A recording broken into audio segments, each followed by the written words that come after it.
कल्याण पूर्व मधला धक्कादायक प्रकार आहे। जमिनीच्या वादातून गुंडांच्या टोळक्याची एकाला मारहाण करण्यात आलेली आहे। 8 ते 10 जणांच्या टोळीनं घरात घुसून ही मारहाण केली आहे। लोखंडी रॉडनं बेदम मारहाण करण्यात आल्याचं देखील कळतंय। ही दृश्य आपण पाहतोय।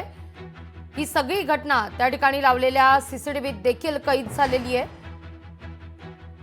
कल्याण पूर्व मधला हा धक्कादायक प्रकार, जमिनीच्या वादातून गुंडांच्या टोळक्याची एकाला मारहाण आहे।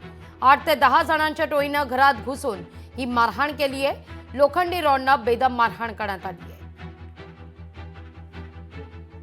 शेती जमिनीच्या वादावरून वाद सुरू आहे बऱ्याच दिवसापासून। तर त्या वादाच्या कारणावरून काल रोजी रणजित दुबे, दही, प्रमोद चव्हाण, इंद्रजित दुबे व त्यांचे इतर 3 ते 4 साथीदार यांनी रमाकांत रमशंकर दुबे यांच्या घरात जाऊन त्यांना धारदार शस्त्रांनी लाटाकाट्याने मारहाण करून शिवीगाळ करून घटना केलेली आहे। तर त्या अनुषंगाने आमच्याकडे CR नंबर 1184/2024 भारतीय न्याय संहिता कलम 118, 189, 333, 191, 193 आणि 190 प्रमाणे गुन्हा नोंद करण्यात आलेला आहे। गुन्ह्याचा तपास AP धोंगडे साहेब करीत आहेत। यातला जो प्रमुख आरोपी रणजित दुबे हा देखील जखमी असल्याने तो उपचार कामी ॲडमिट आहे।